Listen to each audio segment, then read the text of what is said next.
석유와 소의 공통점은 무엇일까요? 바로 버릴 것이 하나도 없다는 것입니다. 석유를 가공하면 휘발유나 경유, 나프타와 같이 값비싼 제품이 먼저 나오고 이후에 듬직하게 중유가 나오는데요. 살코기 외에도 남은 가죽이나 내장이 유용히 사용되듯이 중유도 아주 중요하게 사용되고 있습니다. 검고 끈적이는 이물질, 대체 이걸 어디에 쓸고? 궁금함은 날 봐중유. 중유는 이름에서도 느껴지듯 헤비한, 말 그대로 무거운 기름입니다. 기름이 기름이지 뭐가 무겁냐고요? 탄화수소로 이루어진 석유 제품은 탄소수가 적으면 가볍고 탄소수가 많으면 무겁습니다. 중유는 탄소수가 무려 60개 이상으로 이루어진 무거운 물질이죠. 이렇게 탄소수가 많으면 이를 끊어내기 위한 에너지가 많이 들어가기 때문에 끓는 점이 높은데요. 그래서 석유를 분별 증류하면 탄소수가 적은 휘발유나 경유가 먼저 나오고 탄소수가 많은 중유는 나중에 나옵니다.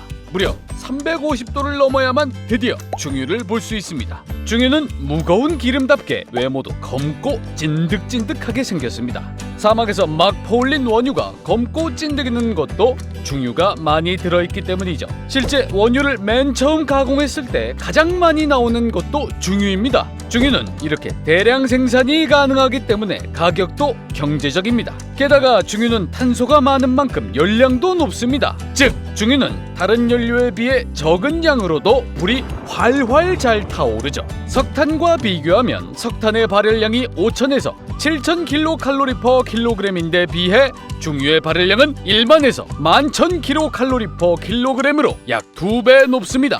높은 열량, 공급량, 경제성까지 3박자를 다 갖춘 덕분에 먼 거리를 항해하는 대형 선박이나 화력발전소, 대규모 공업시설 등에 주로 사용했죠. 그런데 석유는 석탄보다 깨끗하고 제점화가 쉽고 더 효율적인 연료였습니다. 하지만 석탄을 연료로 사용하던 시기 유럽에서는 광산업이 발달했고 많은 사람들의 이해관계가 얽혀 있었습니다. 광산업과 관련된 사람들은 새로운 연료인 석유를 강력히 반대하며 저항했죠. 하지만 전쟁이 터지자 영국과 독일, 미국 등 여러 국가들이 빠르고 효율적인 전함을 갖기 위해 앞다퉈 석유를 들여왔습니다. 초기에는 거의 정제되지 않은 석유를 그대로 사용했지만 차차 석유에서 유용한 휘발유와 경유, 등유를 뽑아낼 수 있게 되자 남은 물질인 중유를 사용했습니다. 이후 50년이 넘도록 중유는 대형 선박의 연료로 자리매김하며 아주 유용하게 사용됐죠. 선박에 주로 사용되는 중유는 벙커 CU라고 부르기도 합니다. 벙커는 선박용 연료를 보관하는 용기나 창고를 뜻하는데 중유와 경유를 배합한 정도에 따라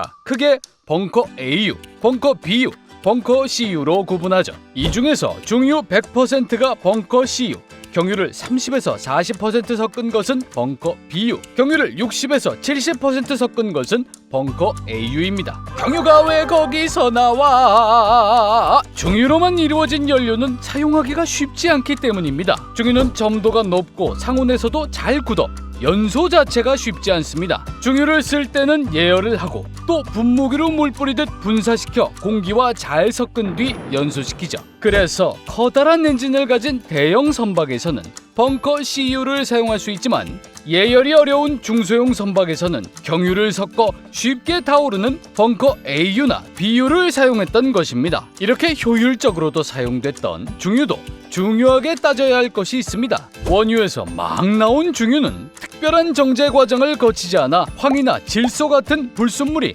그대로 남아있는 것이죠. 특히 대형 선박의 연료로 쓰인 벙커 CU는 자동차 연료보다 황산화물 함유량이 훨씬 높았습니다. 이런 상황에서 국제해사기구 IMO는 친환경 시대에 발맞춰 2020년부터 황 함량이 기존 3.5%, 상한선에서 0.5% 이하의 중유만 쓸 수 있도록 규제했습니다. 그렇다면 오랫동안 사용됐던 중유의 운명은 어떻게 되는 걸까요? 걱정 마세요. 이쯤에서 등장하는 고도화 기술! 고도화 기술은 중유 안에 들어있는 커다란 탄화수소 분자들을 작은 크기로 조각내서 가벼운 휘발유나 경유로 바꿔줍니다. 이건 마치 밥을 짓고 남은 누룽지를 모아 다시 새로운 밥을 하는 것과 같은 기술입니다. GS 칼텍스는 총 4개의 고도화 시설을 가지고 있는데 각 시설마다 촉매를 반응시키거나 수소를 첨가해 불순물인 황을 빼내는 등 다양한 정제 과정을 거칩니다.